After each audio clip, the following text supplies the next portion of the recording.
MLC चुनाव में निर्दलीय प्रत्याशी रईस खान पर AK-47 से हुए हमले के बाद सिवान में सियासी पारा चढ़ गया है। सीएम नीतीश के चहेते पूर्व विधायक श्याम बहादुर सिंह ने घटना पर प्रतिक्रिया देते हुए कहा, जिसने भी हमला किया है उसका हिसाब होगा।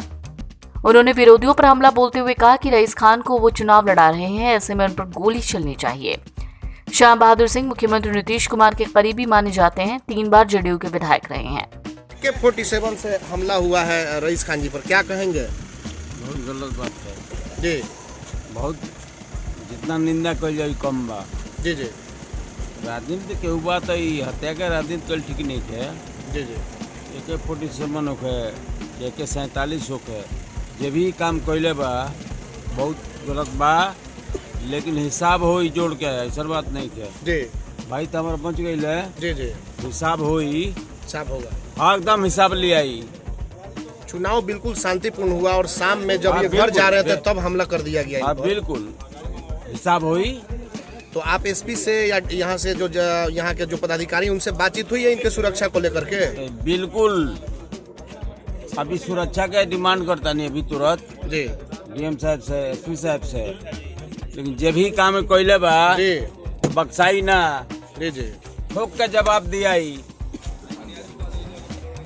जी गोली हमारा पर चलक चाहिए। जी हम MLA नहीं 15 साल, भाई को हम लड़ा होता नहीं तो गोली हमारा पर चलक चाहिए, भाई पे कहे। लेकिन ऐसा भइल बा जी जी हम सीना ठोक के कहता नहीं, सीना ठोक के कहता नहीं कि जवाब दिया। जवाब देंगे। हाँ बिल्कुल बिल्कुल बिल्कुल। बिहार का सिवान जिला एमएलसी चुनाव के बाद AK-47 की तड़तड़ाहट से दहल उठा है। महुअल गांव में देर रात एमएलसी चुनाव के निर्दलीय उम्मीदवार और खान ब्रदर्स के रईस खान के काफिले पर हमला हुआ। इसमें ग्रामीण की मौत हो गई। रईस खान के 2 समर्थक गोली लगने से घायल हैं। रईस खान का कहना है कि उनकी हत्या करने की साजिश रची गई थी। उन पर 150 राउंड से ज्यादा गोलियां चलाई गयी। घर जा रहे थे, रास्ता में करीब 4-5 को 47 लेकर लोग गोली चला दिया। जी मेरी गाड़ी तो रफ्तार थी, तेज थी, निकाले गए। जी मेरे पिछले वाली गाड़ी 2-3 गाड़ी में लगी है गोली। जी और हमारे भाई को गोली भी लगा है, हमारे ड्राइवर को भी लगा है। उसके पीछे हमारे गांव का कोई लड़का जा रहा था, हमारे गाड़ी के पीछे ही था, तो उसको भी सुनने में उसको भी लगा तो डेट कर गया है। जी जी तो देख रहे हैं। तो आपके समर्थक कितने घायल हैं इसमें? इसमें तो मान ले कि हमारा जान नहीं तो गांव का है, तो मेरा घर का ही ना है। जी जी जो डेट किया मेरा घर का ही है, मेरा गांव का है। तो जी जी और हमारे भाई साहब को भी गोली लगा है। जी जी चलो टोटल कितने लोगों को मतलब कि खान साहब गोली लगी है? अभी तो देखिए गोली वहाँ पर तो कम से कम 100-150 राउंड तक खोखा वहाँ पर फेंका हुआ था। 100-150 वहाँ पर? हाँ 47 में खोखा वहाँ था। जी जी और क्या कहा जाए, चलते हैं फिर देखा जाए। क्या माना जाए, चुनावी इसको रंजिश देखी जाए, क्या माना जाए? अब तो क्या माना जाए तो हम लोग क्या बताएं, समझे जी। अब सुरक्षा गार्ड के लिए हम पहले भी एप्लीकेशन दिए। चुनाव में आपको गार्ड नहीं मिला था क्या? और चीज में DM साहब के आदेश के बाद भी हमको गार्ड नहीं मिला था, समझे। जी जी DM साहब खुद बोले कि हम लोग सब जितने भी प्रत्याशी हैं हम लोग गार्ड अलाउ करते हैं, अभी बोलते हैं। जी जी उसके बाद भी गार्ड नहीं मिला।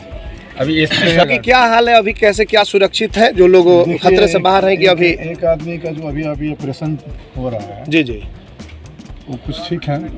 एक बच्चा अभी जो डेट कर गया, अभी तो देखने जा रहे हैं गांव का ही लड़का है, कौन है किसे हो गया। तो अभी भी खान साहब आपको खतरा है? खतरा तो है ही। कोरोना का खतरा पूरी तरह से खत्म होने के बाद अब औरंगाबाद के विश्व प्रसिद्ध तीर्थ स्थल देव में श्रद्धालुओं का पहुंचना शुरू हो गया है। लोक आस्था के महापर्व चैती छठ को लेकर यहाँ व्रतियों का पहुंचना शुरू हो गया। इस बार यहाँ लगने वाले 4 दिवसीय चैती छठ मेले में लाखों श्रद्धालुओं के जुटने की उम्मीद है। इसको लेकर खास तैयारी की गई। मंदिर में सबसे बड़ी विशेषता है कि जो भी व्यक्ति अपनी मनोकामनाओं को लेकर आते हैं उनका मनोकामना पूर्ण होती है, चाहे पुत्र प्राप्ति की मनोकामना हो या चाहे किसी तरह का भी आरोग्य के लिए, शरीर के लिए, काया के सुख के प्राप्ति के लिए जो भी मनोकामना मांगते हैं या सूर्य का उपासना करते हैं, उन सभी को शारीरिक, मानसिक और पुत्र प्राप्ति का इच्छाएं पूर्ण होती है। इसलिए यह विश्वविख्यात मंदिर है। ये बहुत बड़ा हेरिटेज मंदिर है, ऐतिहासिक है, क्योंकि इस मंदिर का निर्माण काल त्रेता काल 12,96,000 वर्ष का होता है, जिसमें 12,16,000 वर्ष बीतने के बाद इस मंदिर का निर्माण अयोध्या का प्रथम सम्राट एल से जोड़ा गया है। सूर्य का पुत्र 10 पुत्र में एक पुत्र थे मनु जी की एक बेटी थी इला से एक पुत्र उत्पन्न हुए थे राजा एल, जो अयोध्या का प्रथम सम्राट कहलाते हैं, और उन्हीं के माध्यम से 12 मंदिर का निर्माण कराया गया था सूर्य का। ऐसा धर्मशास्त्र में कहा जाता है कि 12 सूर्य होते हैं 12 अलग अलग लोकों में। तो ये पृथ्वी लोक का ये सबसे प्राचीनतम मंदिर है, और यहाँ से बगल में 100 मीटर की दूरी पर, मान के चलिए ½ किलोमीटर 500 मीटर की दूरी पर 2 कुंड मिलेगा। एक का नाम है रुद्र कुंड और दूसरे का नाम है सूर्य कुंड। उस कुंड में विशेषता यह है कि जो भी व्यक्ति कुष्ठ पीड़ित हो, किसी तरह का शारीरिक रोग हो, त्वचा संबंधी कोई भी रोग हो, अगर उस कुंड में स्नान करके दंडोत करते हुए सूर्यनारायण की पूजा करता है तो वह उस रोग से मुक्त हो जाते हैं। अमिताभ बच्चन के क्विज शो KBC के विजेता सुशील कुमार ने गौरैया संरक्षण विभाग शुरू किया है। चंपा से चंपारण कैंपेन को आगे बढ़ाते हुए सुशील कुमार ने पर्यावरण संरक्षण के एक अहम अभियान की शुरुआत की। विलुप्त होने की कगार पर पहुंचे घरेलू पक्षी गौरैया का संरक्षण किया। राज्य सरकार ने गौरैया को राजकीय पक्षी घोषित कर संरक्षण की दिशा में पहल किया है, जिसे सुशील कुमार आगे बढ़ा रहे हैं। 20 मार्च को विश्व गौरैया दिवस मनाया जाता है। उस दिन हम लोगों ने कुछ जगहों पे गौरैया का घोंसला लगाया और फिर शुरू किया। तो इस अभियान की जो प्रेरणा है, हमारे एक मित्र हैं, फेसबुक मित्र संजय कुमार नाम है, PIB से जुड़े हुए हैं। तो उन्होंने वो अक्सर गौरैया के बारे में लिखते रहते थे, क्योंकि उनके घर में गौरैया ने घोंसला लगाया था और उन्होंने पानी और धान रखा था उसके लिए, तो वहाँ आती थी और रोज़ नई जानकारी देते थे। तो बहुत सारी जानकारी मुझे नहीं थी, जैसे कि गौरैया लुप्त प्राय हो रही है, हमारे इकोसिस्टम में इसका बहुत महत्वपूर्ण योगदान है। जिस घर में रहती है वहाँ का एनवायरनमेंट काफ़ी पॉजिटिव रहता है, उसके पीछे का जो वैज्ञानिक कारण है। तो मुझे लगा, और साथ में वर्तमान समय में कैसे हम लोगों ने जो लापरवाही की है उससे वो ख़त्म हो गई।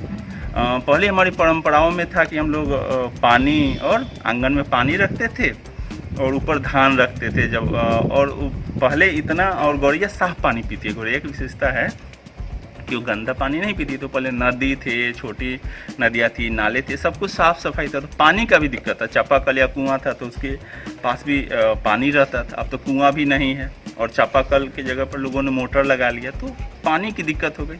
और सबसे बड़ा कारण जो है पानी का अभाव है, जो ख़त्म हुआ, उसमें एक बहुत बड़ा कारण है कि उन्हें पानी ही नहीं मिलता था।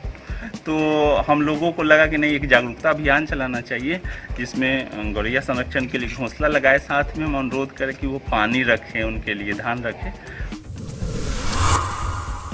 बिहार के पूर्णिया स्थित जलालगढ़ में बड़ा रेल हादसा हुआ। ड्राइवर की सूझबूझ की वजह से यह हादसा टल गया। मामला तब सामने आया जब जोगबनी कटिहार पैसेंजर ट्रेन 07546 की एक बोगी पटरी से उतर गई। ट्रेन की गार्ड बोगी का पहिया एक्सलेल टूटने के कारण पटरी से उतरा, जिसे रेलवे इंजीनियरों और तकनीशियन ने कई घंटों की मशक्कत के बाद ठीक किया, जिसके बाद ट्रेन का परिचालन हुआ।